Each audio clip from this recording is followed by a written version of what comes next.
All right, and welcome back to episode 065 of the OK Podcast, powered by the Strength Co. I'm your host, Grant Broggi. Today's date is Wednesday, March 26th. All you guys messaging on Monday like you know what's going on. Listen, this is not Pete Hegspeth and crew. We're not dropping vital information. You never know when we record. We will determine when the roll call is. So don't be messaging at us early before we solicitate roll calls. But we are recording on Wednesday, March the 26th in the year of our Lord 2025, which means we've been at this for 14 months and counting. The price of Bitcoin is $87,600. Hey, everyone freaking out that we're under 100. Just remember that we are 2.2% higher than we were when we started this podcast. Thank me later. Buy the friggin' dip is what I like to say. I'm joined in beautiful Seal Beach, California, maybe Fountain Valley, a great place to live, but we wouldn't want to dox anybody, by Mr. Jeff Buege, our resident Mormon. He is exploring new faiths. He's looking into yoga and free religion out there in California. Crystals, we know he's doing a bunch of crystals. He's just seeing what the options are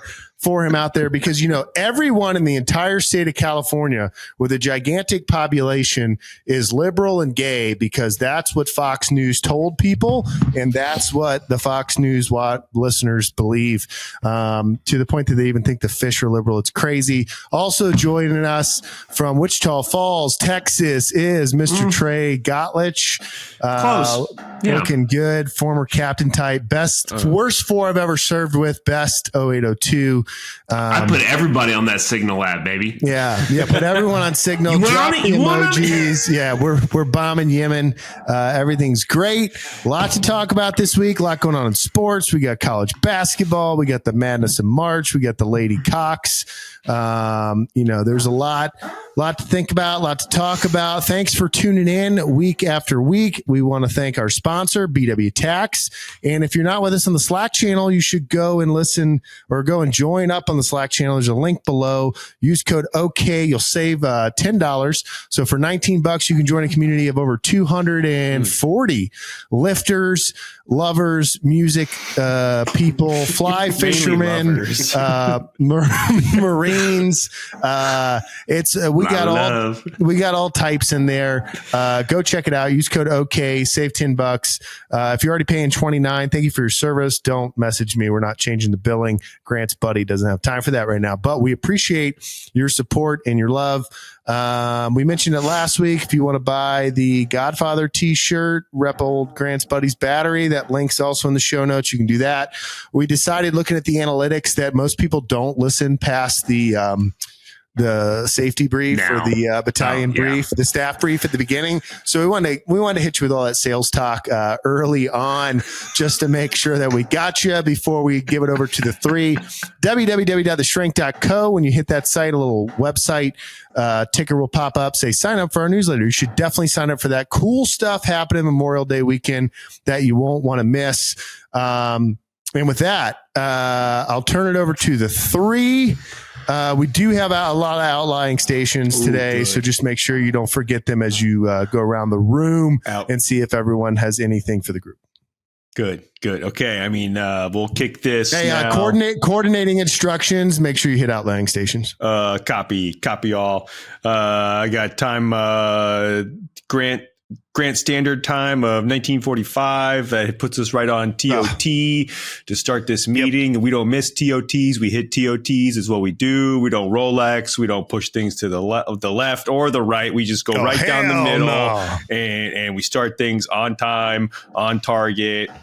First round effects, all that good stuff. Okay. First up, one. Got anyone from admin? That's you, Trey. Am I the one? Ooh. Tonight you are. I gotta get in character. Nothing from the one. Nothing for the group. Okay, great. I'm sure there's lots of government travel charge card delinquencies, but okay, we won't brief those. We'll get those offline. The deuce. Hey, we'll circle back. We can circle back. Okay. I want to close the loop on that. Yeah, we can close the loop and circle back. My billet changes every week. Deuce, that's you, Trey. Am I also the deuce? Yeah, you're the deuce. Yes, sir. I received a message. The laminator machine is still down. If you need any new maps, though, I got a buddy, and he will be able to help us out. Hey, listen real quick. This is Trash Six. I just want to say I've been freaking doing the ranges, them range cleanups, because it's not your range, it's your battalion commander's range. And I've seen a lot of 1,000-mile-an-hour tape left over, and just collect that trash up and give it to the Deuce, and he can laminate them freaking daggone maps himself. Trash Six out. Thanks for what you do, team. Thank you, Trash Six. That just brings us back. Okay, just want to get everybody centered. Trash is number one priority. Still the number one priority. Always going to be the number one priority. It's what this battalion is all about, is the trash. Okay. It's out of hand. Yep. It's getting out of hand. Yep. I think we've lost focus. Okay. Thanks, Deuce. Okay. Anyone, can we talk, cops? Copso, you here? That's you, Trey. Current operations. No, nothing for cops. Oh, okay. Good. It has been a decade since I've been in one of these meetings. Okay, let's transition. You go cops. Yeah, someone go cops. Let's transition to FOPs then, if there's nothing for the group for cops. That's you, Trey. Oh, FOPs. Yes, sir. For FOPs, a lot of things on the horizon. It's coming down the pipeline. I just want everybody to get ready for the stuff coming down the pipe. I'll brief that when it gets a little bit closer, when it gets. Hey, this is the XO sidebar conversations to a minimum. And, 3 Alpha, we know you're doing FOPs for the first time. We generally do 90, 60, 30 days out. Okay. 96 days. So we know we have the trash inspection 90 days out, and we got the friggin' dang barracks trash inspection 60 days out. And we got the friggin' dang office space trash inspection 30 days out. Okay. 3 Alpha, you got that? Roger, sir. Yeah, I got that. Okay. I want you to make me a quad slide, update it with a sheet in the back of all the trash collected this week. And I want that updated daily. And in my inbox is 08 before duty changeover. Good? Roger. Okay, good. think I'll run it by you. I'll run it by you before, sir, or XL, I'll run it by you before I turn it into the CO, if that's okay. Yeah, everything comes through me. Okay, nothing sees Trash 6 until it comes through Trash 5. That makes sense. Okay. It's numerical order. Three, you got it. Sorry to jump on you. No. Just a major jumping on another major, but you got it. Hey, feel great, friendly fire. Am I right? Hey, good stuff. Hey, more like talking guns. Am I right? Yeah, okay. Quick admin note. Remember TBS in 1999? Oh, 99 with the Arctic Alpha. We didn't have. They didn't even have beanies back then. Hell yeah, brother Deuce. You don't even know what it's like to shine boots. Anyway, we digress as field grades. Go ahead, 3. Okay, quick admin note. The Fro just texted me, not going to be at the meeting, obviously at the Fro conference in the Bahamas, as is tradition. But people are parking in the Fro's spot and the Fro's guest spot. Okay, we need to leave the Fro's spot open and the Fro's guest spot. Okay, the Fro rates a guest spot. And we need to keep that open. I don't care if it's the duty. Okay, we need to just freaking not park in the Fro's or the Fro's guest spot. So it's actually coming down the Fro. They also get a guest of guest spot. Okay, good to go. It's coming down from regiment. Okay, we'll pass that to the sir, police desk sergeant. This is the edge. This is the edge. If I have an appointment with the Fro to go over admin rosters for deployment, can I park in the Fro guest spot? No. Oh, I don't think so. Okay. I don't believe so. No, it's in the battalion order. Okay, you obviously have not read the battalion order on parking. Okay, I know the CO Trash 6 put out his guidance on parking spots. Okay, freaking daggone, get your nose back in the battalion order. Okay, I'm gonna click off safe. Don't make me click off safe, okay? I don't want to click off safe. All right. I digress. For shop, what do we got going on? We got. I know we ordered some extra large dumpsters. Extra large dumpsters. Where are we at? Correct, sir. Yeah, we ordered some extra large dumpsters. A new addition to FASMO this year is trash inspection. The trash portion of FASMO. Hey, real quick, Trash 6 4. Can you tell us what FASMO stands for? Sometimes I forget. No, sir. No one really knows. Okay. Verify. I'll look into it. I'll get back to you. Yeah, that's be on the quad next year. Yeah. Also wanted to update you on the vehicles. Talking to the Motor T chief, none of them we're still down. All of them. Okay. Cool. Okay. Good. Yeah. Okay. Medical. That's. Or I believe we just blew by the FASMO inspection of the trash. Are we? I don't think we're ready as a group. I want to harp on this now. It's 9 months away, but I feel like if we start now, we can get ahead of it. Yeah. Hey, remember we got that LRE, that trash LRE right before the FASMO. Let's really expect trash cleanup. That's what LRE stands for. Let's really expect, and let's just really expect a good FASMO and trash cleanup. Hey, for as Trash Chicks, we thank you for what you do. We really do. We have been seeing an improvement in the separation of MRE heaters from the rest of the trash and gear. And the shooters on the firing line also been securing their trash and gear. And we appreciate what you do, For Shop. That means a lot. To dovetail off that, just want to dovetail off that. We've got it's in draft status at the moment, but our LOI for this trash stand down to prepare for the LRE and then the trash FASMO inspection. Okay, we have templated out 0-5 formations every day, Monday through Sunday, every day of the week, and then no one will secure until 2200. Okay, we will be doing trash pickup from 0-5 to 2200 is what is templated. You just got to get the boss's signature on it. We're still in draft status, but that's what we're proposing. Hey, this is Trash Chicks. Real quick, 3. I do like the LOI that the 3 Alpha did. I would also like a POA&M line by line of every space that we own in the trash battalion.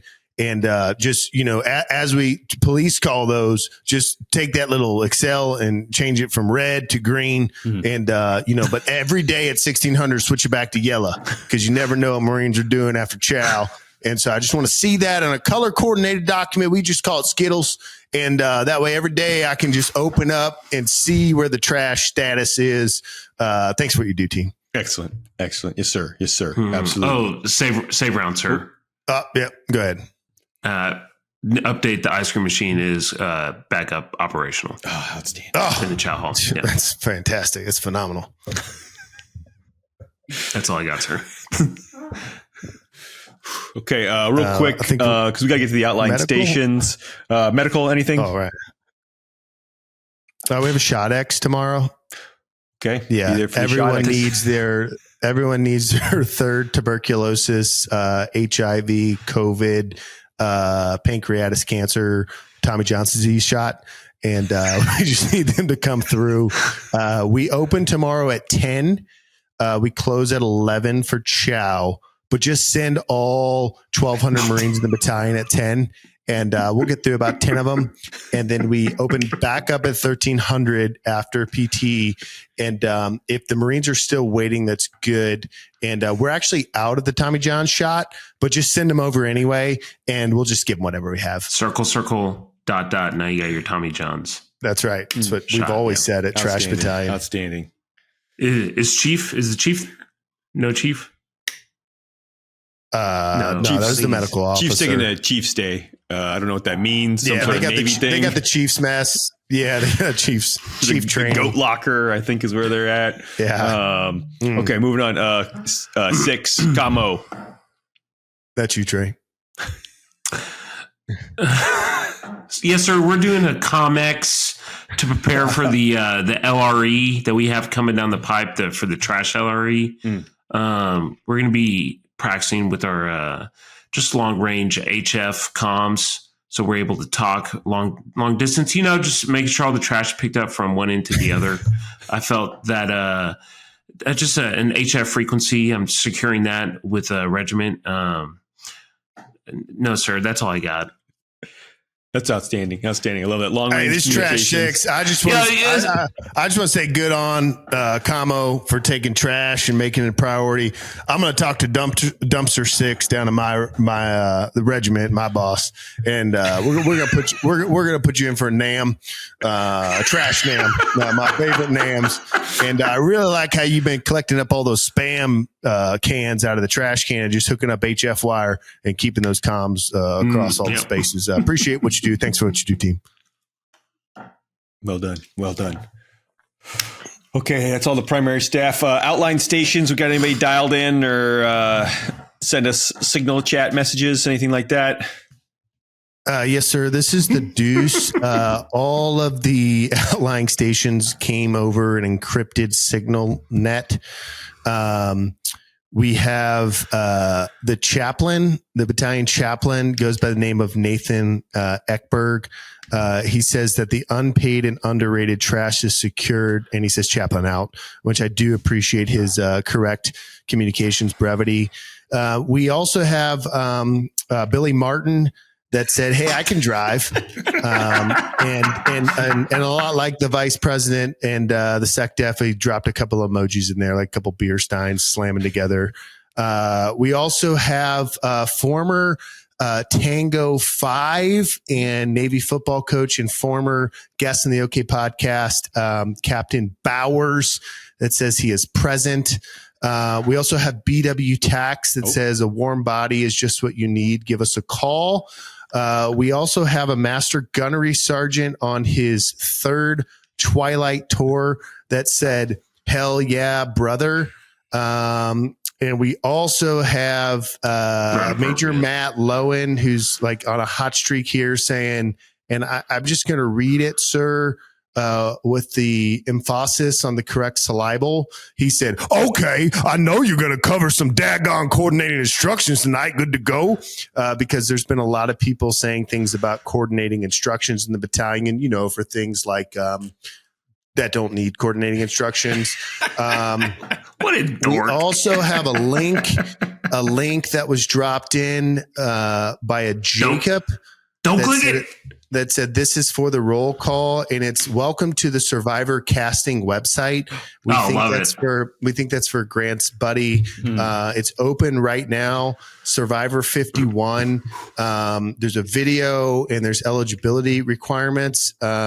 Career Planner, can you cover that? Actually, it just says check the FAQ. Career Planner is also out of pocket. And that's all we have. Oh, no, we have more. Hang on. We have a dog named Honey Bee that sent us a tennis ball and a reply to a request for roll call. Good. We also have a Hail State topic. Graphic designer for Mississippi State, it looks like. And they just sent a crying face emoji. And we also have a Levi Garrett 71, guessing that's when he was born, that just said the OK podcast is fire. And we also have a Bro Sullivan Barbell SCO that says, "Shout out to the Slack programming for bringing my squat from 390 to 430 over the last year. Not bad for a 40-year-old working in the construction industry. Thanks, Grant. Appreciate it, brother." I assume he means my buddy. Obviously. And we also have a Marilyn Broggi, no relation. Interesting. Relation. I think it's Grant's buddy's brother's wife. And she just said, "Okay." Cool gal. So I got to say, that's a record on outlying stations calling in. If you didn't make it, thanks. You can try again next week. But if you send them early, we're not going to read them.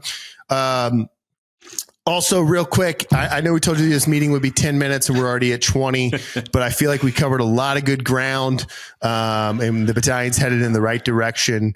I'll send it back over to the 3 for the agenda slide. Trash LRE. Yeah, just I'll make sure add in a lot more folks on the 2 line for the Teams invite when we send that out. We like to send that out 10 months in advance so you forget about it and then it pops up and then we call you right when the meeting's starting and Hey, the CC line is free. That's what I always say. Hey, that's good to go. That's good to go. CC line is free. Okay, let's kick this. Good meeting, guys. We are some productive officers right here. Great meeting. Great meeting. Quick give me billets, man. Yeah. You're doing great. Yeah. You're doing great with these collateral billets. Great. Yeah. All right. I just know my 4 alpha spot, man. That's all I know. Yeah. We're going to jump all you need to into. know. We'll come back to some more marine talk. Let's let that simmer on the back burner for a second. One thing I wanted to talk about, and really get your 2 opinion, because I feel like y'all are both like more country music aficionados, plugged in more. Oh my gosh, ladies and gentlemen, Razor Water. If you're not watching on YouTube, you should. Cuts through thirst. But Grant must have got sent from his buddy a jug of the finest water you'll ever find, Razor Water. Razor Water. Potential sponsor. But yeah, who do you consider like modern day outlaw country artists? Or are there really any like modern day when you compare, like looking back at like the Waylon Jennings, the Merle Haggards, Johnny Cash, like folks like that? Do you think there's anyone that kind of like fits that category still? Or is it kind of just like that's a bygone era and now this is something new?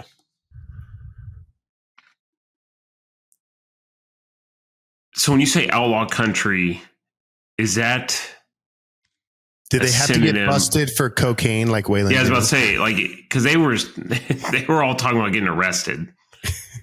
Yeah, folks like that. Do you think that's changed? Do you think it's changed to like red dirt? Like, would you call red dirt country the same thing? Or Texas country, some people call it. In Texas, we just call that country music. Country, yeah, correct, yeah. No, I think that's different. So you think outlaw country is its own? I think outlaw country was it's like being a Vietnam vet. Yeah. You can serve, but that was time. I mean, if there was someone like doing illegal things in country music, I'd bet on like Post Malone. But yeah, I think that's reserved for the last of the old breed. Who's it? Is it Hank Williams? The Hank third. Williams the third. Maybe a little bit. Or who's the other one who had a kid? Who am I thinking of? Not Hank Williams. Name the Highwaymen, and I'll tell you. One of them had a kid. Chris Christopherson. No. Willie Nelson. No. Well, Johnny Cash. Waylon Jennings. Shooter Jennings. Shooter Jennings. Yeah. Yeah. Potentially. I think you have to be famous to. That was a joke. Yeah, it was pretty good. Yeah. I tend to agree with Grant. I feel like that was just like a very niche part of country, like back in that time. I think it's evolved into something else, though. Like all these smaller country, if you want to call it Texas country, or I don't think it's just necessarily outlaw country. Yeah. Okay. Interesting. I do think country's on the up and ups.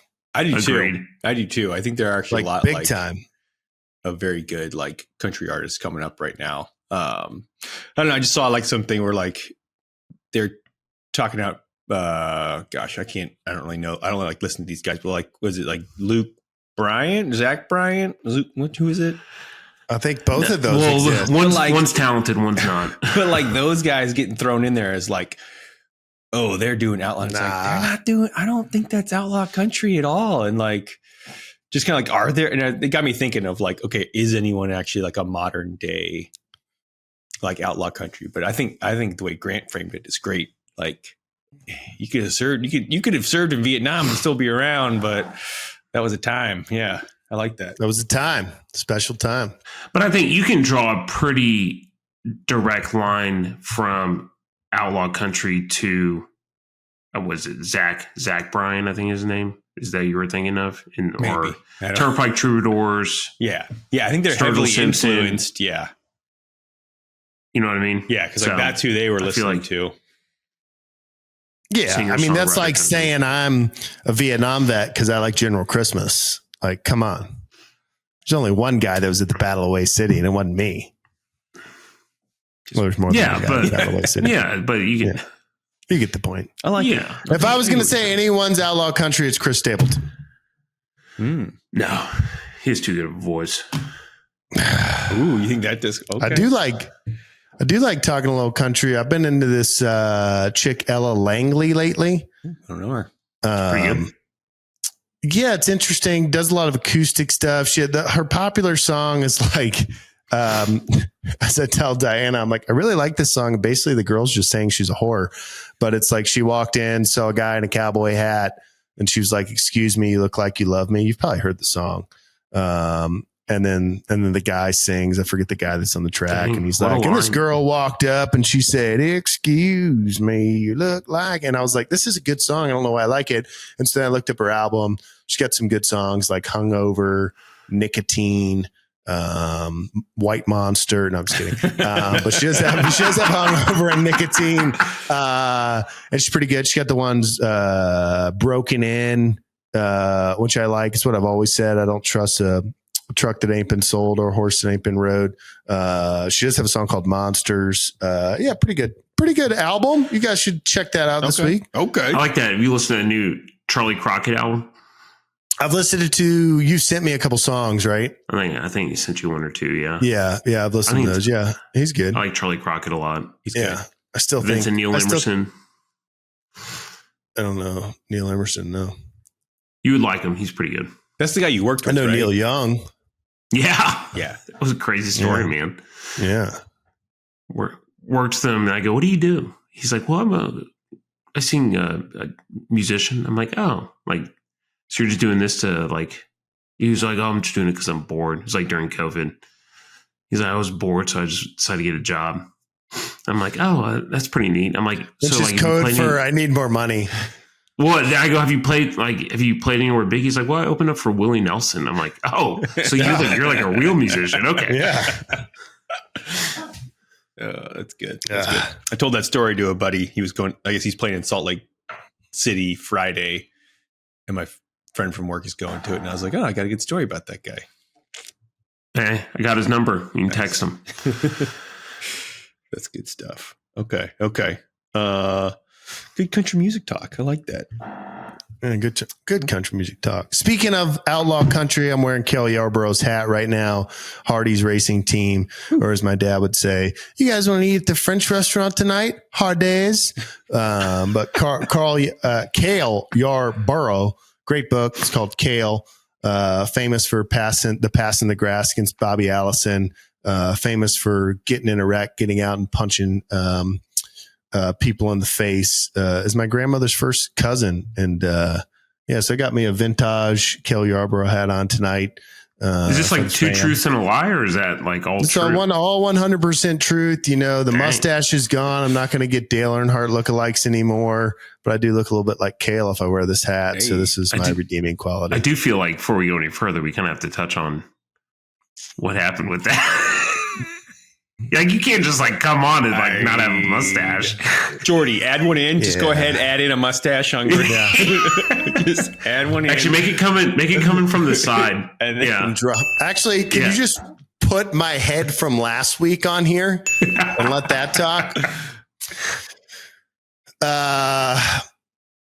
You got ACL'd, I'm guessing. Let's just say no, did not get ordered. Let's just say Grant's buddy thought, for the best of the Marines and sailors under Grant's buddy's charge, it would be silly for all the hard work that they've been done to be undervalued at all because their CO looked like Dale Earnhardt.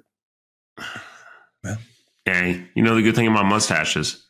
You can always grow them back. Hey. They'll come back, man. Yep. Great thing about mustaches is if you shave them before you're told, then you were never told not to have one, and then they can always come back. They always come back. That's what I've always said. Hey, growing a mustache, that's tough to do against tall grass. Wearing one as a major, that's tough to do against a wheat field. Oh, my goodness. That was a really sad moment. It's really sad. Whoa. Anyway, yeah. It was a good I run. digress on the mustache. That was the longest I've had it. You know, I've had him on and off, but that was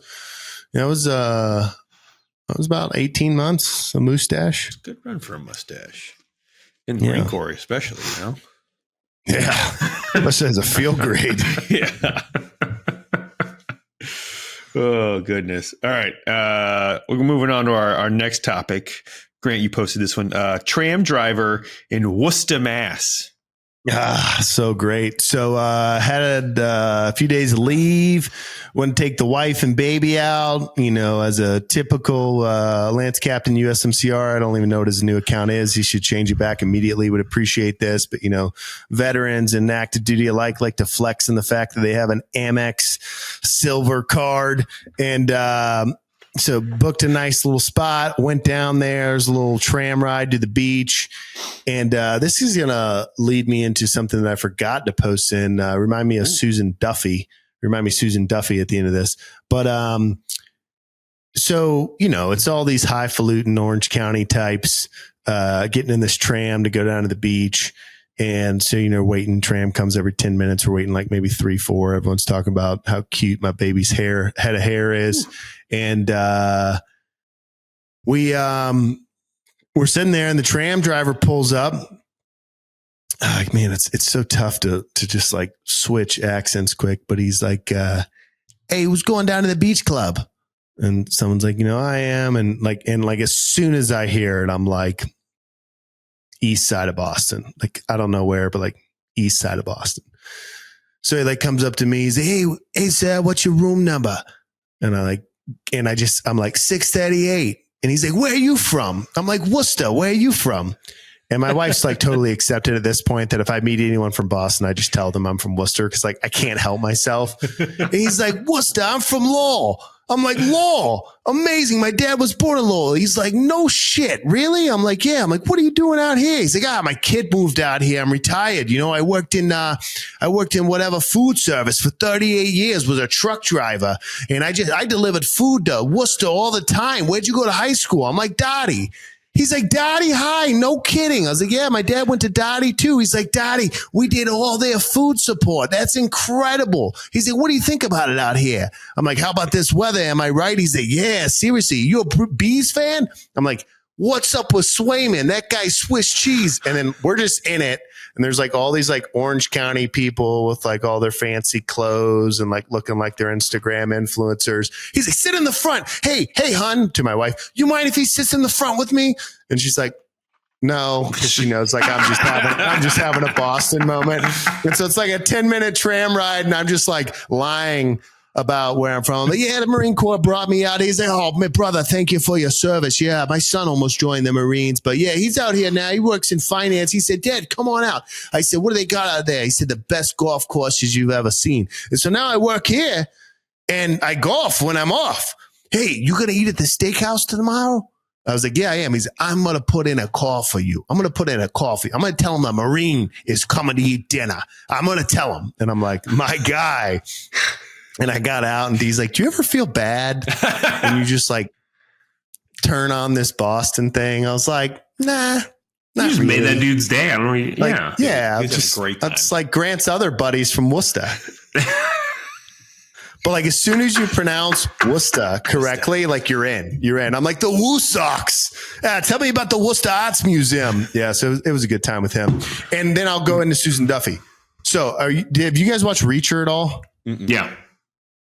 Okay. The new season. Are you on season 3, Trey? Yeah, I'm caught up.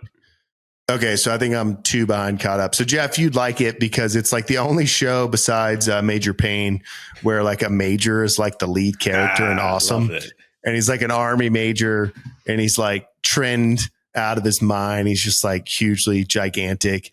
And the like detective that he's like working with, I'm like watching it and she's like, you know, we got to figure out this investigation. And like, she's like talking. I'm like, wow, did they like find a chick like directly from Maine to do this role? And it turns out she's from England. She's British. And she studied Ben Affleck films when she got the role and watched like every Ben Affleck film like 20 times to like perfect her Boston accent, and it's a phenomenal accent. Am I right, Trey? It's pretty good. It's pretty good. Like if you told me she was British, I would have never believed you. That's like, have you ever seen The Wire? Like have you the seen The Wire? first season a long time ago. Yeah. Like the main dude like has a Baltimore accent. And I was like, oh, I guess he's from Baltimore. And he's like in South Carolina, we just call that Gullah. Or Baltimore, right? Is that how you pronounce it? Baltimore. Yeah. Dude, he has like the thickest English accent. Dude, like that was proper. It was like Band of Brothers. British people can just pull off. Like dude, half of them were English. Dick Winters. You're like, oh man, this guy's British. But I had there was the reverse of that. What was I watching? Oh, have any of y'all watched 1923? Like the second spinoff from Yellowstone? Like the one with Harrison Ford. Wait, which is that one? the one with Harrison Ford? Yeah.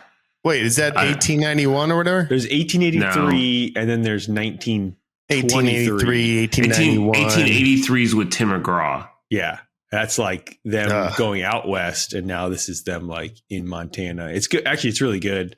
But there's this British chick, but then they like do, like the after show thing. And then she's like has an English or American accent. And I was like, oh, that's the first time I've ever seen that where I'm like, it's not actually a British person. And she pulled it off. Yeah, it's really good. Well, usually my like untrained American ear.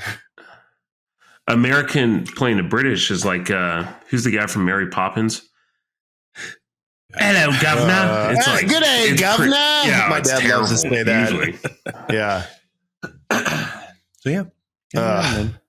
You get the reverse of it. Yeah, Reacher, good show. Potential sponsor. Good show. Mm-hmm. Yeah. All right, I'm gonna watch that Reacher, one. good bodyguard, better at steroids. Hey. Let's see. Hey. George Foreman, the champ, real master, has passed away. R.I.P. Rest in power. Abby had no idea he was a boxer. Really? That's funny. Diana had no idea he was a grill. What? I sent her the even meme. more wild. Did she know he was a boxer? Yes, I sent her the meme where it said like, "Nice, I like that." George Foreman is dead. R.I.P. And then someone's like, "Have you checked the breaker?" Like meaning That's the grill. The grill is dead. That's pretty good. And Diana was like, "Huh? No, the boxer died." And I'm like, "Wait, you know about George Foreman grills, right?" I'm like, she's like, "No." I'm like, "Oh, it's what white people used to cook chicken." Yeah. Gotta be white for 2 decades. Yeah, that was the. Yeah. Oh my gosh. Well, all of his kids. Hey, also was he a George Marine? Foreman. Who? George Foreman? Can we give him a moment of silence? Oh yeah, we can do that. We support the troops and the boxers. If you're not watching on YouTube, we just did a 3-hand salute, which is not quite comparable to a 21 gun salute, but okay, George. Yeah. Highest honor from the OK podcast. Why don't you give him an okay, Jeff? Okay. And Trey. Okay. Guidons. Okay. Why do we make it so much longer on Guidons? I've never figured that out. Yeah. Oh man. NCAA tournaments, plural, are going on. Yep. We get a Lady Gamecocks update. I think they play again Friday. Yeah, they're in. They in there like swimwear. They destroyed their last opponent, right? They did. I'm pulling up their next one because I am drawing a blank. They are playing Maryland, number 4. They're still the number 1 seed. They beat Indiana. They ended up beating Indiana by 11, but they were up on them like a lot more. Put the scrubs in. So Sweet 16. Obama said he picked them as the winners. Ooh. So thanks, Obama. Yeah. Guess we're doomed to win now. So yeah, Friday 2 p.m. Standard Grant time. They'll be playing, so they're doing good. Okay, that's good to go. Yeah, Auburn Tigers still kicking. A&M's Auburn's still kicking. Good. Who they got next? They're playing Michigan. That's who bounced A&M. Yeah. Rough last blue. 10 minutes. Yeah, it was tough. It's all right. I don't think A&M wouldn't have beaten Auburn anyway. So Yeah. That'd have been cool. We could have bet some dinner on it or something. Is this Sweet 16? Is this Sweet 16 for the men's this weekend? Yeah. Yeah. Man, that Cooper Flag kid for Duke. Yeah. Yeah. That kid is unreal. He knows how to play so basketball. much fun watching him. He does not suck. He's so good. Yeah. So, yeah. I don't know. If you're picking a winner right now, so we're obviously picking South Carolina. Oh, yeah. But for the women's, yes, I'm too out of the loop on the men's. But what I've always done and what I always say is if you put Duke in the Final Four, it's pretty good odds. That's a win. Statistically, pretty good bet. I was going to say Final Four, but I'll just go ahead and say Duke wins the NCAA tournament. I think that's they're pretty good. Safe bet. They are pretty good. Didn't the UConn guy flip out? Oh, I saw some headline. Yeah, the UConn coach. Was he the one yelling? Yeah, yelling like I hope yelling about the Baylor. refs. Yeah, like I hope they don't F you over like they F'd us or something like that. Was that UConn? He got fined. Yeah, it was UConn. The bald guy. I didn't watch the game, so never trust a guy with no hair. That's what I always say. Hey, what we've always said. Okay. All right, I'm still picking Auburn. We'll see. Hey, Janiah Eagle. Janiah Broome didn't play super great in that game against Creighton, but freshman point guard stepped up, Pettiford, and that was pretty fun to watch. But we'll see. We'll see what happens. I'm going to go just to be different. Grant says Duke. You say Auburn. I'll say U of H. Ooh, okay.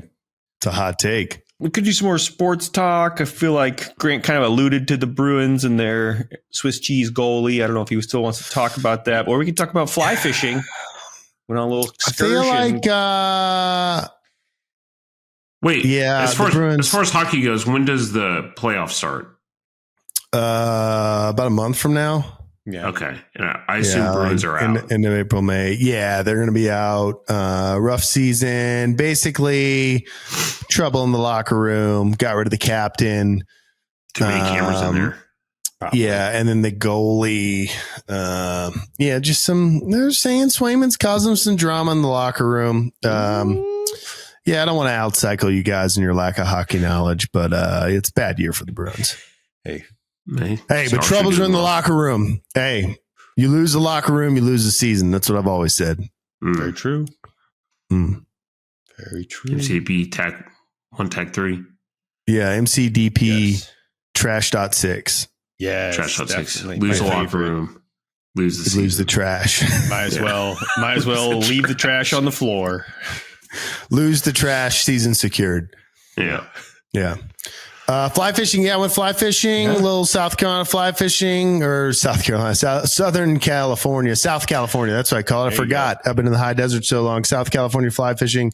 So, I'll tell you guys a brief story, then you guys can hit me up. So I got some members of the gym, good guys. Shout out Ray Toohey, good buddy of mine, former Marine, once a Marine, always Marine, Semper Fi. Ray, got Big Dave McMillan, another fly fisher from the Slack channel.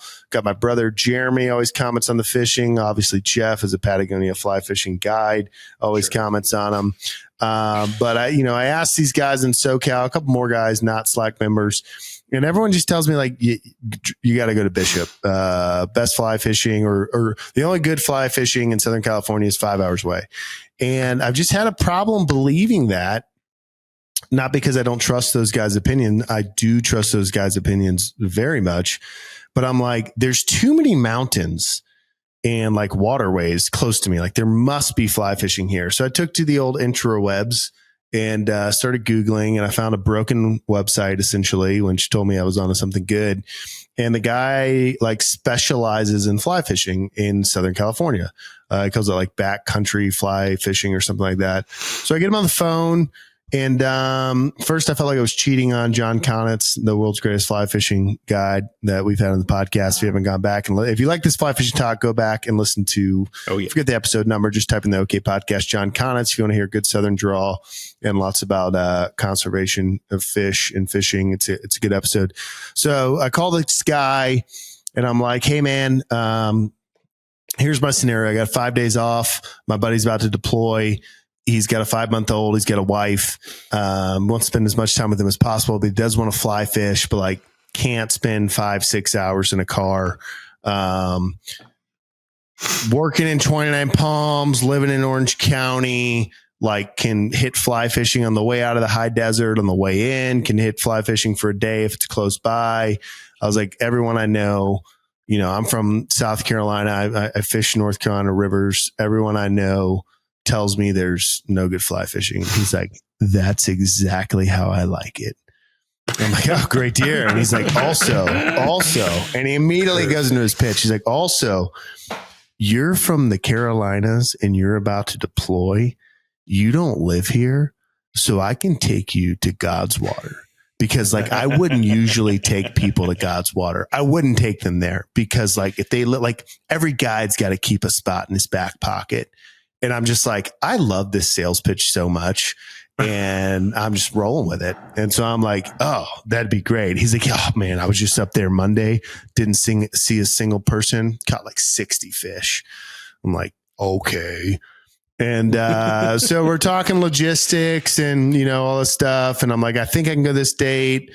I'll get back with you." Talk to Kitchen 6. And she's like, "I think it'd be good if you went fly fishing for a day." And so, booked a resort on the front end and make sure everybody was happy. And then I'm like, "All right, we'll go fishing." So he sends me a spot to meet him and it's only like an hour away. And I'm like, "Man, this is like cool." And so I go out and I go and I meet him and it's on like that, man, what's that pass called? Maybe the El Cajon Pass. It's like, up like above LA, kind of Riverside side. Anyway, I park at a Chevron. He's there. And let me tell you, Southern California fly fishing guides look a lot different than South Carolina fly fishing guides. These guys decked out in Patagonia gear, by the way. Jeff, he's probably in his 50s. He's driving a Subaru Forester with a lift kit on it. And yeah, it was interesting. And I thought maybe it was a little bit excessive, but hopped in with him and we go for a ride. He's like, "Yeah, where we're going is right around the corner." 45 minutes later, we're still driving. And I'm like looking at street signs, city names, because I'm like, part of like the paying for this guide is to like have a spot. But at this point, I'm like, how far am I from my house? Like, am I an hour and 45 minutes? Like, where am I at? We go down, hit this like, I won't even say it out loud because I don't want to give the spot up. Hit this this item on the left that like is not something you'd ever think of, like abrupt left turn on an unmarked dirt road. And we start driving and very quickly we hit switchbacks. And I don't think I can actually articulate this correctly. So we're in a Subaru Forester with probably like a 3-inch lift kit. And, I've traveled a lot of hills and traversed a lot of weird terrain in Marine Corps Humvees. I've never been so certain that we were going to fall off the mountain. And the guy is just talking a mile a minute. Actually, faster than that because I've since done the map recon and it was 5.5 miles down switchbacks where like if another car came up, like I don't actually know what you would do. Like I actually have no idea what you could do, what you would do. Like someone's backing down or up switchbacks and we get down to the bottom and hit like this little bridge. And I like, there's not a house. There's like nothing. And this place is like a hybrid of 29 Palms Mountains and Camp Pendleton Mountains. So like there's the yucca trees out there or the Joshua trees out there. there's like, it's like a mountain. It's not 29 Palms Mountain where there's no vegetation. Like there's some vegetation, and it's like these really narrow switchbacks. You get to the bottom and like, there's these creeks, and he's talking all about fishing. He's like Indiana Jones, man. He like pulls out this atlas map and he's like flipping through pages. I've never even seen Indiana Jones, but that's what he's like. And it's like mapped out contour lines. Yeah. Where all these fish are. And, we get to the bottom, and I got to tell you, man, that river, or that creek, I'm like, this is great water. Like, this is awesome.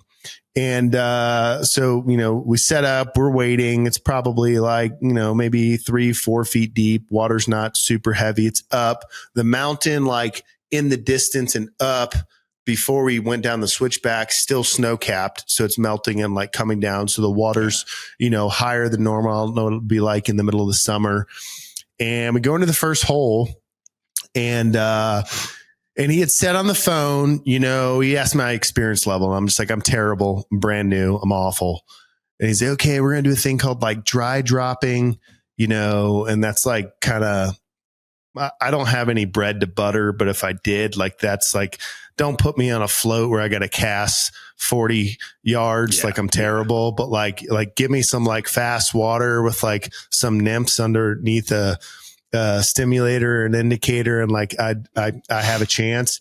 And so we get in the first hole, and a little bit different. There's no Southern accent. There's no like, yeah, that's the drift right there. There's no John Connors like, eat that shit. Come on, fish. Come on. But man, I'll tell you what, 5th cast, bam, like 10-inch rainbow. And I'm like, okay. And I think we spent probably 30 minutes in the first hole. And I caught 10 fish. No mom.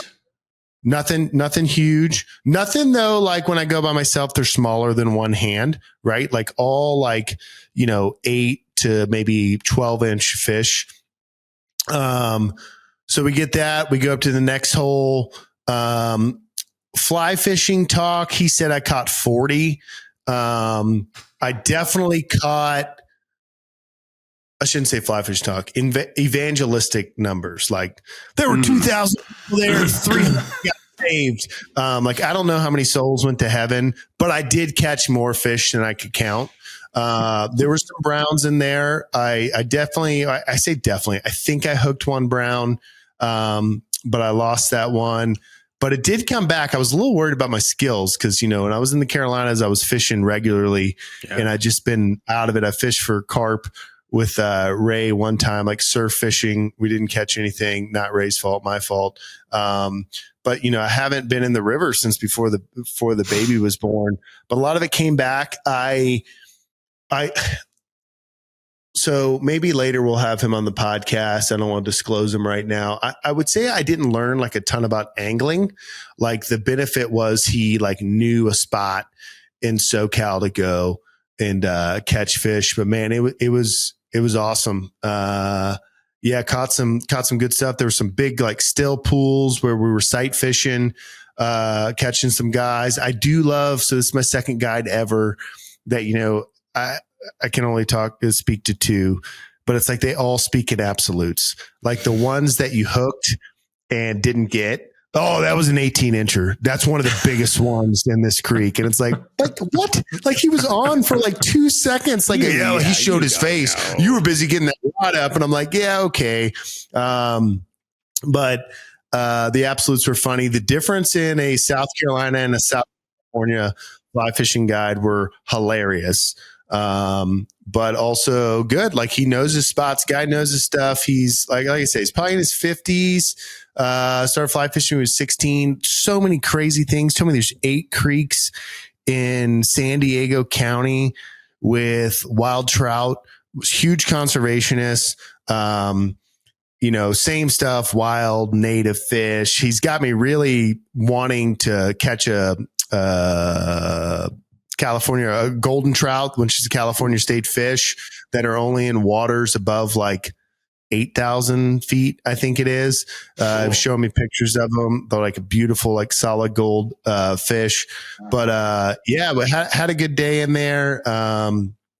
they were rising a little bit, caught some, off the dry, caught some nymphing. I think every fly fishing guide, if you like get a couple like stuck in a tree, gets mad for some reason. And I don't know why, because I'm like, brother, I got a 5-month-old and a wife at home that I should be hanging out with. Like, my buddy's about to deploy. Like, I'm paying you. I'm going to tip you well. Like, if I lose like 3 flies, like, get over it. But yeah, so had some good moments. The only disappointing part was, so we hit some holes. I don't think I caught 40 fish. I think I definitely caught 25. Could have been 32. If we're counting like, oh, there went the indicator, pull up, oh, nothing. And then like as you reel it in, you're like, oh, there's like a little tiny fish on there. Maybe it was 40. But yeah, it was great. It was great to be on the water. It's great when you like get out of the car and your phone's like, look at the sky for satellites. And it was super remote. Like I don't know how you'd find this, how you'd know it, but the guy was really interesting where basically he just does like topical map studies. And like, if he sees a blue line from San Diego to north of LA, like he's been in it and, has been fishing it. So it was fun. Yeah. The bad part was I was like, okay, at whatever point we hike out, it's like 30 minutes to hike out. Then it's like 15 minutes of like waiter changeover. Then I think we rode like 45 minutes in his car back to my truck. And then it's like an hour, but now we're like dealing with LA-ish traffic. And so, John Conitz would be disappointed in me, but I was like, I think at like 14:30, I was like, I gotta go. He said, no, we got this other hole to hit. And like I told him, and then it was like 14:50, I was still catching fish. And I was like, I gotta go. And he was like, oh, no, we got like one more hole. And I was like, look, man, like I'm the guy that wants to fish till 1900. I was like, but like, I really want to eat dinner with my wife and my daughter tonight. And like, we got to go. He's like, let's just like 10 more casts. I'm like, I appreciate it. Like, you're giving me anxiety. I literally said this. I was like, and starting to piss me off. And he's like, okay, like 5 more casts. I'm like, no, like we're done.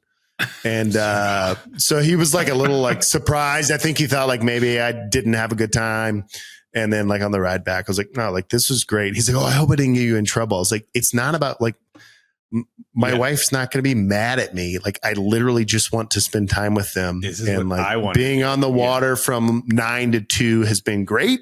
But like, I got to go, but it did open my eyes. So I will say this. I don't think there was any like monsters in there, but I am at the point of my fly fishing, progression that I'm happy with every fish I catch. And like, if it's the size of my hand, so what? Connor King makes fun of me, but like, I don't care. Like every fish I catch is still exciting. But it was a lot of fun. And he definitely fished in a different style. Like there was a lot of like faster water with structure where he was like having me like basically be downstream and like fish directly up. And so like the flies coming through you. So you like have to like strip a lot of line where I would have like totally gone to the rocks to the side, like high sticked it. Like, so it was definitely a different style. There was definitely some stuff I learned. Like I'm so amateur at this. There was a lot to learn, but it was definitely a different approach. I wouldn't say like my angling got a lot better, although anytime you catch fish, I think it gets better. But, yeah, it was a lot of fun. And then he just keeps like rattling off all these other places that you can fish in Southern California. And there was like some places that were like 40 minutes from my house. And I was like, bro, we should have gone there. I could have fished even longer. But it was a good spot. It was a lot of fun. It was good to get on the water, wet some lines. Yeah, it was good. Yeah, it was good. It was good stuff. Yeah. Southern California, we just call that water. That's what I've always said.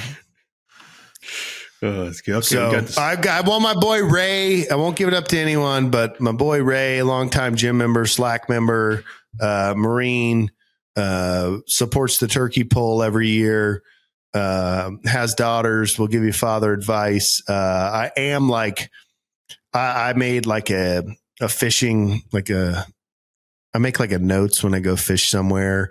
and I like, drop like the grid locations, and like I put like screenshots so you can find it again. And then like, I put some photos of like what I caught, like in case I ever want to go again, particularly when I was fishing by myself in North Carolina. But I did that and I sent it to him, and he's got the fever. The problem is, back to the Subaru Forester, and we want to talk about lesbians driving Subarus. Ray's got a long bed truck like I do, even though it's a little down and out right now. But I'm like, you can't get down there in that thing. Like there's no way. And I think you could probably make it down there in a 2-door sedan, I think. But his car actually made a lot of sense. And he told me, he's like, the reason I find fly fishing spots in California, Southern California, there's definitely obviously tons of great fly fishing, so I've heard, up north, is he's like, because I off-road. And he's like, I don't even call this an off-road. He's like, when I take you to an off-road place, like it's another $100 to just like get you there. He goes, I call this a park and fish. And I will tell you, and I'm a guy that grew up mudding, like that is not a park and fish place. Like you got to have the right vehicle to get there. I do think if you had any type of all-wheel drive sedan, like if you had like, isn't like the Chevy Equinox like all-wheel drive, but you need like a smaller vehicle and probably all-wheel drive, maybe 2-wheel drive. But it was sketch. And then like on the way out, he's like eating a Subway sandwich, like talking about fly fishing when he was 19 and how he's sad that the San Diego Clippers moved to LA. And I'm like, brother, can you watch the road, please? Don't kill me. Yeah, please don't kill me. But yeah, it was good. It's good to wet some lines. That's good. Time in the water. I still want you to go do it over in Japan. See what it's like over there. I do. I'm definitely going to try. I think it's going to be saltwater. I think I haven't researched it that much, but no, I mean, if I got time off and I'm not recording the OK podcast, I'm fly fishing. Okay. Nice. You can do some tenkara rod fishing. I don't know what that is. What is that? It's like Japanese, like very like minimalistic type of fly fishing rod. So it's just like a lot of times it's like a telescoping like wooden rod, and you have the fly lined on the end, and it's like just a different kind of like fly fishing that's like Japanese. Have you done it?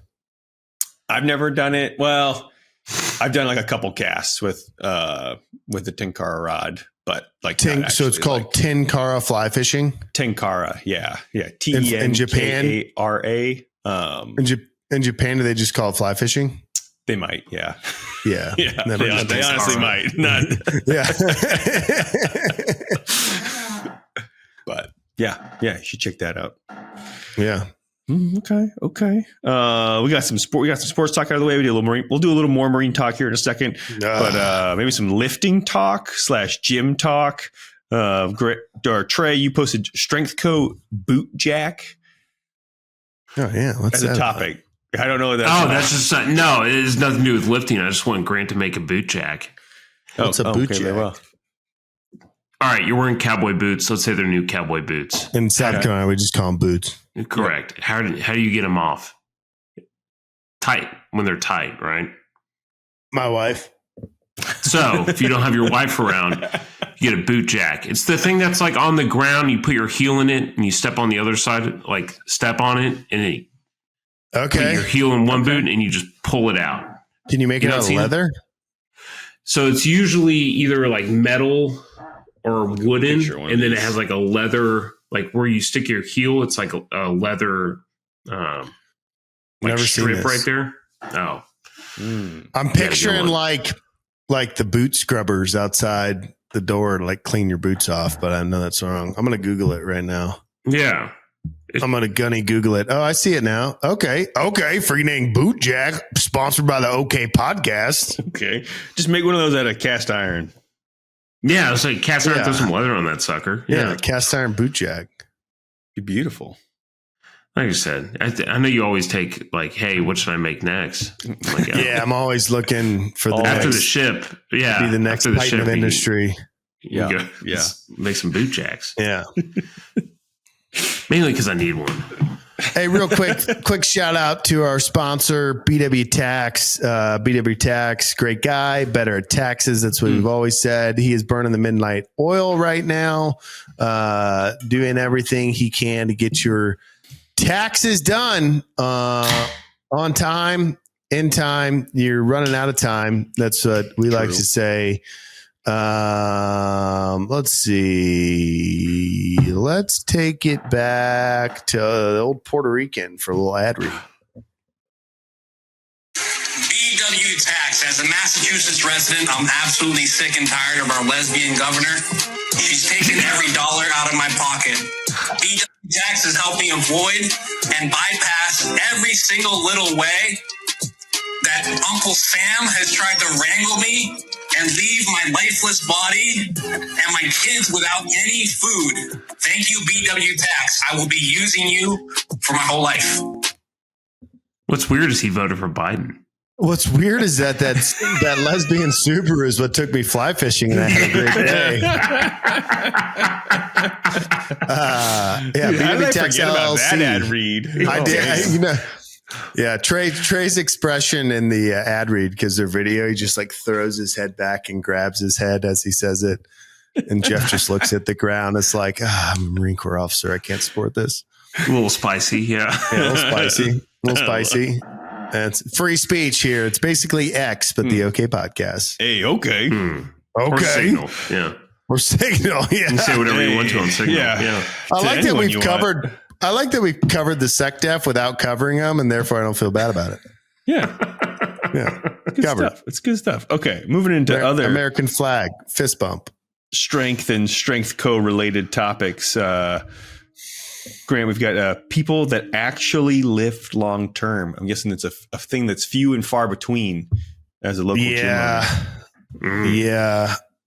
I'm trying to think what made me think that. I think it was when I was at home and I was at my own gym and I was looking at the log books. So we have like a bookshelf on the right side, and you get a composition notebook when you join. And like, we got people that lift long term that just like migrate to their iPhone notes, which is fine. But it's just funny looking at the log books. And at the bottom, right, is like the people that haven't been there. So it's like a constant reshuffling of people grabbing their book. And like when they leave, they obviously put it in the top. They don't like open it up and like pick a card, any card. And so like down at the bottom, you'll look, and they'll be like at any given time until the owner comes home and like throws a bunch away. Or actually now I just, times are tough, inflation's high, just rip out the front pages and white out over the name and put it in the new composition notebook stack. But you'll look, and it's like people do like 3 sessions, like 5 sessions, and you remember them. And I'll remember them even like from an owner's perspective. Like, we have a coaches chat on Slack where the coaches will be like, this person joined, they're from this place, they're super excited. Like, they'll give you history, and it's like, they'll make it 3 sessions, 5 sessions. So that's a lot. Like a lot of people, as soon as they start to get pushed, which is early on, if you're running starting strength, it might be like 6-8 sessions in, or even sooner.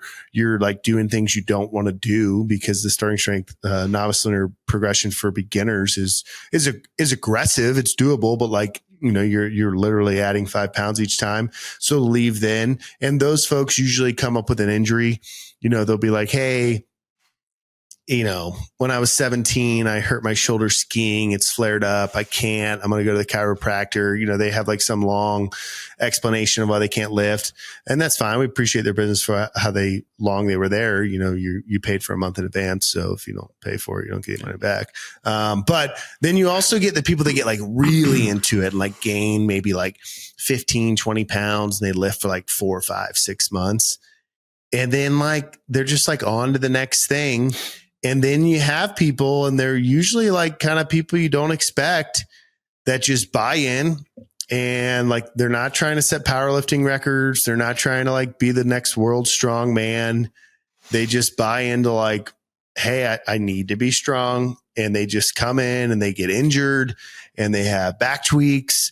And like, their default is not like, it's the gym's fault, it's the lifting's fault, it's the squat's fault. They like literally believe like, I need to lift as I age or I lose muscle mass, and they just stick with it. And it's, as you meet these people, over the gym's coming up on a decade. I mean, not really, but kind of like 8 years now.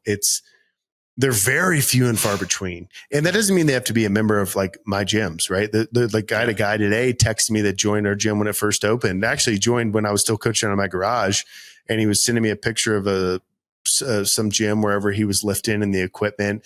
And, he's moved like an hour up north, but he still lifts. And it's just interesting to me, like the people that just take it and they know like it's going to be hard.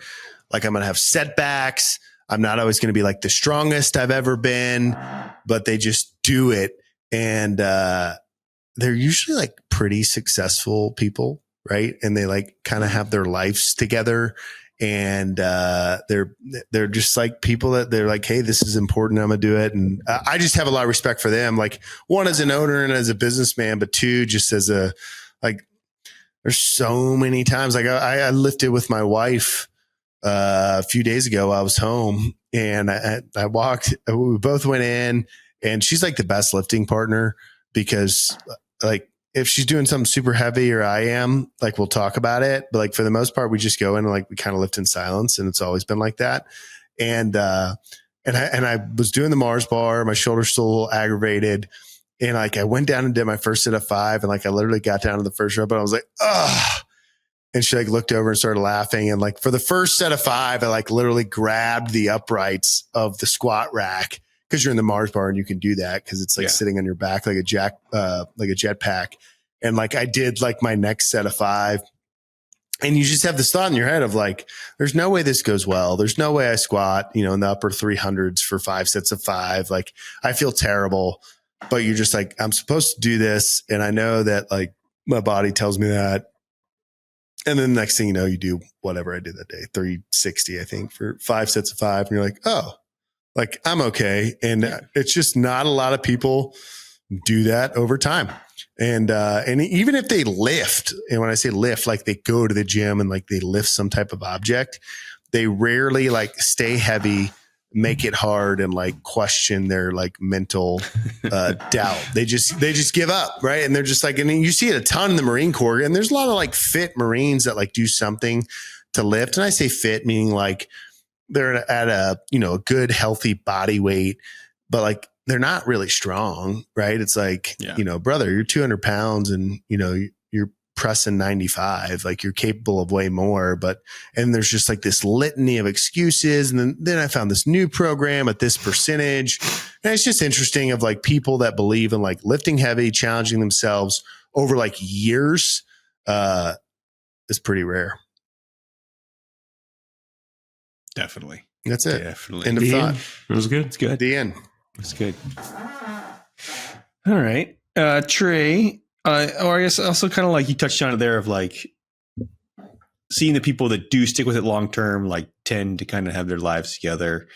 And I think another thing that we see with people that have their lives together is a really great morning routine. And it sounds like Trey has stumbled on to his new morning routine through the wonderful world of Instagram fitness influencers. So Trey, you just want to give us a little taste of your new fantastic morning routine. I think you have all the girls doing it too with you. Yes. I wake up at 3 a.m.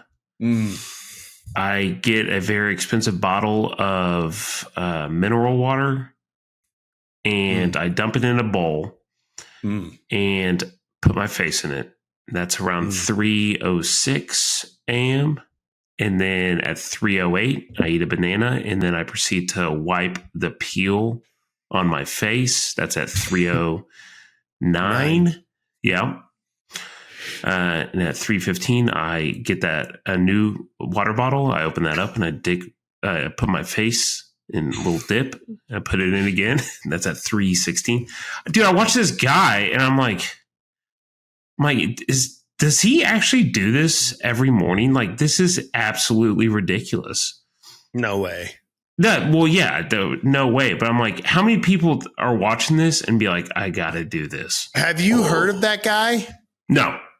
Had you heard of him, Jeff? Have you seen it now, Jeff, with 9 million Instagram followers? I feel like I've only seen like one. It like popped up on something and I like didn't really watch it. But then Trey Trey put that in the Slack, and I was like, oh, that must have been what that was. I don't know. Who was it that? Yeah, I can't remember his name. I want to say it's like last name starts with an H. He's like a jacked black dude, huge. He goes through the morning routine and he like went all out. Like he's like getting dressed, like they're putting like a coat on him, like putting his like Gucci belt on. He like gets in a helicopter, like flies somewhere. It's like over the top, great media, great camera editing. Jordy would be proud. Like a lot of stuff. And so I actually saw that first before I saw like the memes or the spoofs. Like I did see that first. And I just thought like, man, like I know he's like being funny, but also being serious. And is he? Like I was about to say, is he being funny? Yeah, but then like 9 million people follow him. So I'm like, this is like real. And the second one I saw was South Carolina Gamecock baseball, like dumping like the Gatorade coolers and then just like dunking their heads. I saw Ole Miss football do it. Yeah. And then like I saw some of those. The funniest one I saw was Andrew Tate. And this is not for or against Andrew Tate, but it was really funny. He like gets up and he like goes to his humidor and it's like, 10,000 cigars. And he like picks some like Cohiba and he like, everything's like super fancy and rich. And he goes over to this nice like cutter and he cuts the cigar. So it started by saying my morning routine. He like puts it on, he lights it and it says like nicotine. And then he's like opening a laptop and then it like cuts to like where you can only see someone's hands. And it's like a female, like a good hand model with nice nails. And she's like making an instant coffee I didn't understand why it was that, but it was Jacob's coffee. Maybe there's some like hierarchy of like rich people drinking instant coffee that I don't know about, but she's like stirring it. And I was like, oh, I know exactly where this is going. So she never cuts on screen. It cuts back to him and like the like nice female hand like comes in and sets the coffee cup down. He never like looks at her. He never acknowledges her. You never see her. And then like, he's like still on his computer. He grabs the coffee. He like takes a sip and it says caffeine. And then the camera like cuts back where you can tell he's like smoking the cigar and there's a coffee cup in front of him and he's like typing on his computer and it's like open with like a bunch of like, different stuff. And it says work. It says caffeine, nicotine, work. And then it just goes black and says, don't be gay.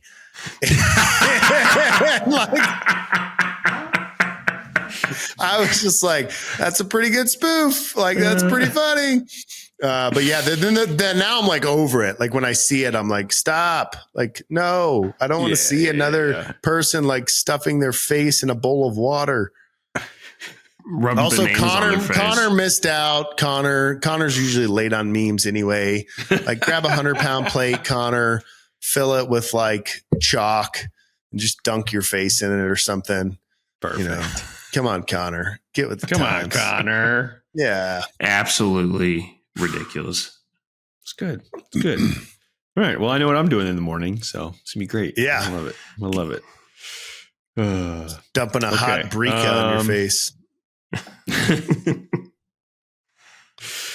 Oh man. Okay. Kick it back to a little Marine talk. I thought this was a good, Trey posted this in here.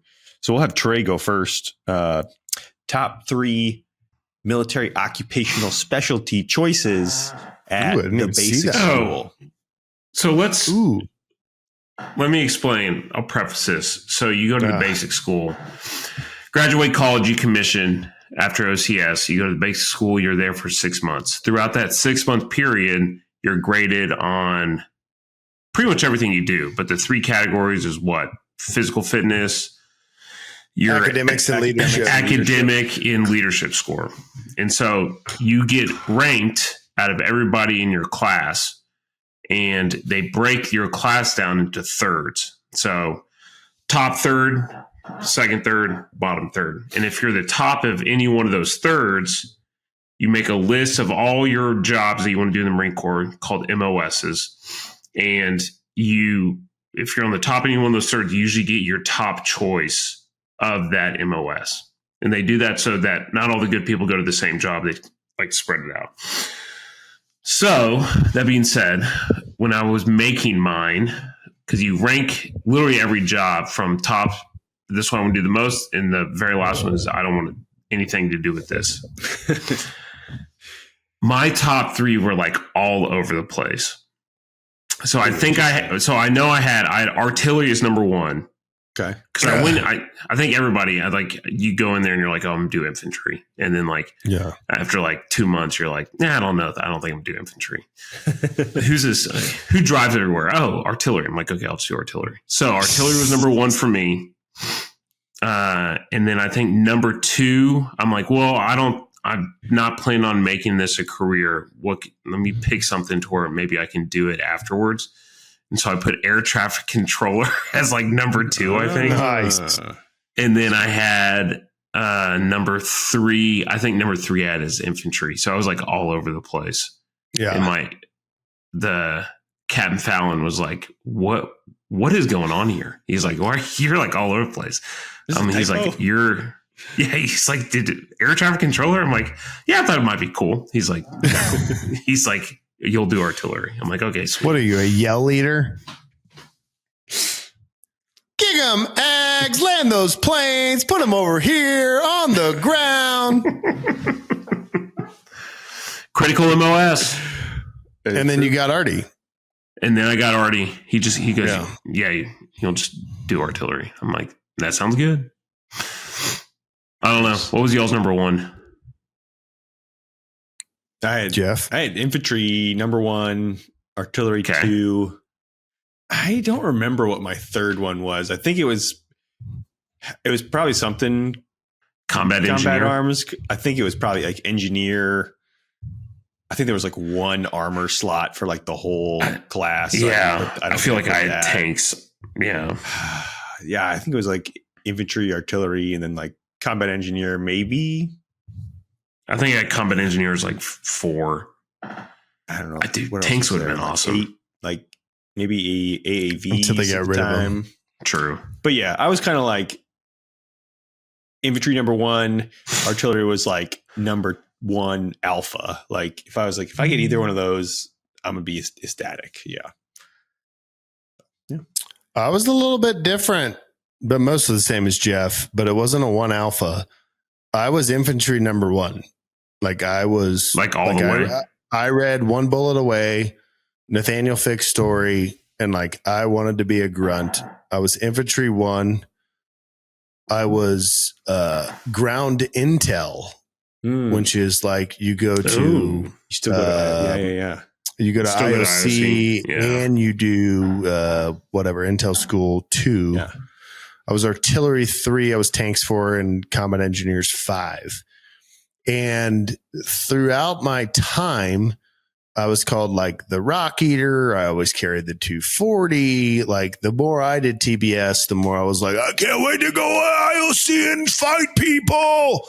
And I was like really into it. And I did like artillery a lot. And I remember doing the artillery phase or whatever and thinking like, oh, this is cool. There's like more than one job. Like, cause they go over like you could be the FDO and like they show you the FDC and they show you the gun line and they show you a fire support. And so I remember thinking that was cool, but like in my homeschool brain, I was like, 0302, like 0302, like that's it.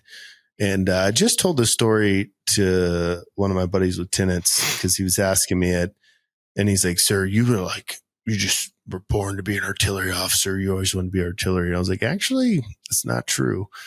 And so MOS selection's coming out and I was, bottom of the top 3, not like bottom, but like I was like towards the bottom, middle bottom of the first third. I don't say that of any kind of gloat, but like cause the first 15 get whatever they want. Yeah. So if you were like 100, 100 and 100, like I'm probably like number 70, 60, something like that. I don't remember, but I was just like all like the infantry SPCs, like me, like there's like, I've never like the only thing I've been more sure about is that the women Gamecock team wins the national championship this year. I was like, I will get infantry. So I didn't even know anything else. And so Lieutenant Colonel Dan O'Connell, listener of the OK podcast, shout out. He's never joined in the roll call, but shout out Cobra 6 right now. Captain Dan O'Connell at the time The way he told us our MOS is we did a weapons inspection. So you came out of the front of your room and he went, doorway to doorway. You got a roommate. So you're standing on either side of the door and you go to port arms. He grabs a weapon. He cleans it. He slaps the bottom, sends the bolt home, hands it to you and says like your MOS designator. And so my roommate was a pilot. So, they don't get there what platform they're flying until later. So I don't even remember what he said to him, but he hands it back to Blanco. He comes to me, left faces and like, I rack that thing. I hand it to him and I'm just like, 302 is just like, it's running through my brain. And he's like, 0802, like slams it. And he was an artilleryman and hands me the weapon back. And I'm devastated. I'm like I am devastated.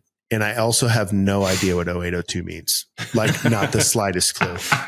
And so you didn't just like get your weapon back and go back into your room. Like he had to make it all the way down the hallway and back the other side. So I'm standing there and I'm like, I can't even think about like, what is 0802? I'm just like, it's not 0302. And I'm just like so hurt. So he gets the top. I don't remember what command he gives. And like I go into the room and Blanco's like, are you okay? And I was like, what's 0802? He's like, artillery. And I was so upset. And O'Connell called me in maybe a day later, maybe 2 days later. It doesn't matter. And he's like, hey, I'm artillery. You were there. He's like, I want you to know, like, you weren't infantry, but I made you artillery. Because, like, we've been friends this day. He came to my wedding, all that kind of stuff. And he's like, and one day you'll call me and thank me. And also, your MOS matters a lot right now. And like later you realize it doesn't matter. Which that part I think he's wrong about.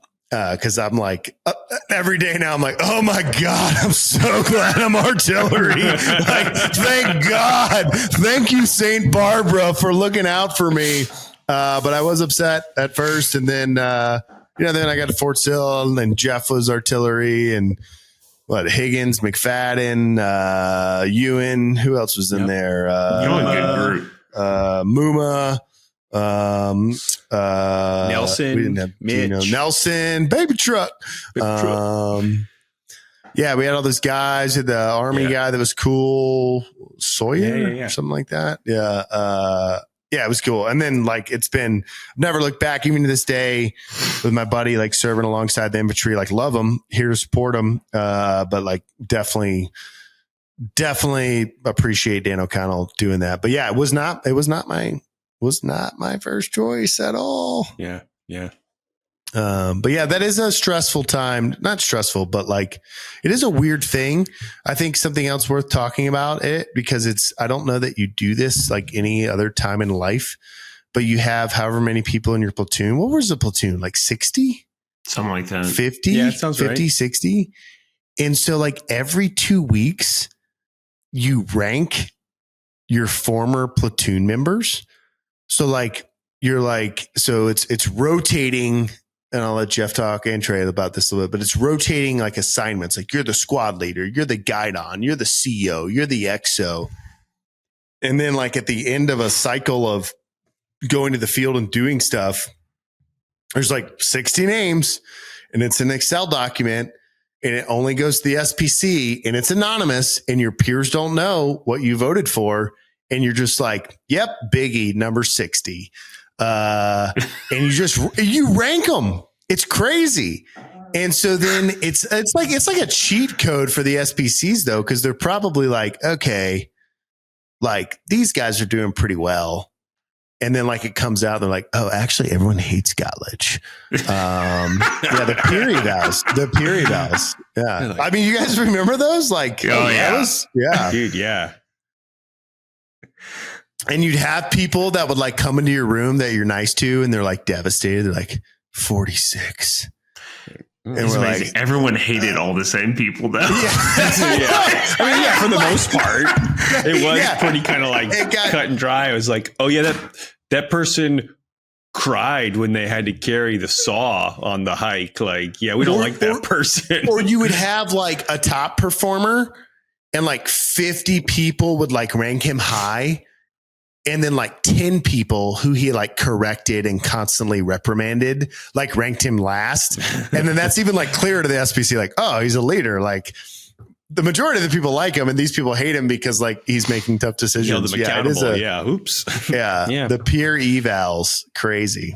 Good time. Crazy. Yeah. Old TBS stories. Nothing like a bunch of field grades sitting around talking about TBS. Am I right? Yeah, that's what the listeners are here for. They're here for the TBS hey, stories. shout out Matt Lowen. I know he liked that part. Kevin Bishop's never listened, but that's okay. Lowen, the dork. That's good. That's good dork though. He's my dork. Good dork. Yeah. Yeah. I miss him. Yeah. Great. Is your Tesla staying safe? It's dangerous world out there for a Tesla. Yeah, I know. Wild. First of all, it's my wife's Tesla. Oh, right. Yeah, no. The two become one flesh. Tesla's okay, doing great. Yeah, it's running better than my 95 Chevy right now. I'll tell you that much. Tesla's doing fine. My dad's been super. I don't know if you know this, but people have been attacking Teslas across the country. I'll just leave it this. Like, yes, Tesla's fine. Feel safe in California. I think I'd feel safe in South Carolina. I just think it's hilarious that, let's see, I bought that in November of 23. And I remember like this, the political shift that it's seen. The second or third time I was charging it, dude, in South Carolina, a like 4x4 truck screamed by. I think we've told the story on the podcast before and just said, and Mom, I'm sorry, but I have to say it for impact, just screamed out the window as they did a burnout. Tesla driving faggot. And I just remember being like, what? And then I remember eating dinner at some place. I remember eating lunch at some place. This is maybe 6 months later. And it's like a place with like a garage door that opens so you can see parking. And there was these like highfalutin, probably Clemson. No, they were Clemson grads. I remember they were Clemson grads because I looked at their rings after they were douchebags. I was like, that checks out. And they had parked their car somewhere else and a parking spot like right in front of the restaurant opened up. This is in downtown Greenville. So one guy's like, I'm going to move the Chevy over. So he like runs out. And goes to get it. And as he goes to get the car and you see it's like a one way, you got to do a turnaround. Tesla starts parking up and this other guy's like, I got to go save it. So he goes and like stands in the parking spot. So he's standing in the parking spot and the Tesla like comes to pull in and the guy's like, no, this is our spot. And he's like, there's no car here. He's like, no, my buddy's coming. And the guy's like, there's no car here. Like I'm going to park. And they get in like a shouting match in the street and the two like wives or girlfriends, whatever they were, like clearly very, very embarrassed. And they're like literally right next. We're not at a table. We're like at a 6-seat like bar stool set up that looks out over the street. And it's like uncomfortable for my wife and I. We're like, man, these people. And so the Clemson grad is like yelling at him and the Tesla guy's finally like, fine, whatever. And he like backs out. And then this like, I like Chevy. So I hate saying it was a Chevy, but it's like Suburban, like pulls in or whatever they are now, Tahoes. And then the two guys come back through like friggin' homo, like thinks he's saving the planet with a Tesla, like thinks he can just park wherever he wants. And like from a bystander perspective, I'm like, dude, he totally had the right to that parking spot. Like just because you ran out there and stood there, like doesn't mean anything. And they're just like, Tesla, Elon Musk. Yeah. Saving the planet. Okay. And like now it's like, they probably all own one. Make America great again. I got to go buy a Cybertruck. It's crazy. It's crazy. Oh man.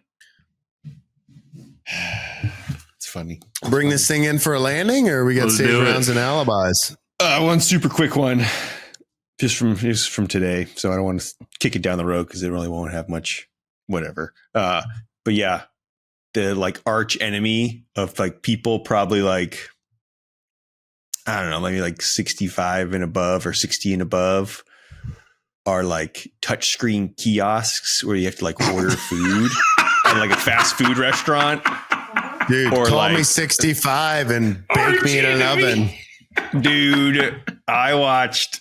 So I was at the airport today, got there, had a little bit of time. I was like, I'm going to grab some food now. So I go down into the terminal. There's a Chow's Jimmy John's. continuous. I was like, nice. Love Jimmy John's. Going to be fast. That's what they're known for. Whoop, whoop, And Jimmy John's. there's two people ahead of me in line. And they're both, like similar age, probably like 60, 65-ish. And this isn't to pick on old folks or whatever.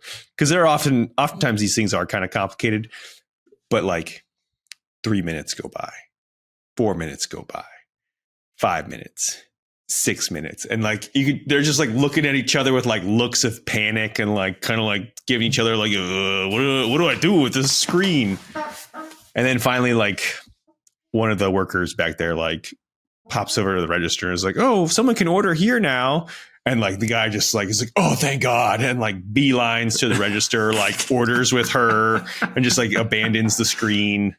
And so then I just go up and have to like, but yeah, I was like, oh yeah, that is like, it's like too overly complicated a lot of times. You don't know like the buttonology. And then if you're not like raised on a smartphone or haven't been using a smartphone for most of your life, like those touch screens are a doozy for some folks. It's an arch enemy. Yeah. Do you like those, Trey? What, touchscreens? Yeah, to order food. I don't like guess it depends where I am. No, I prefer talking to a person usually. Yeah, I think this like maybe shows our age, but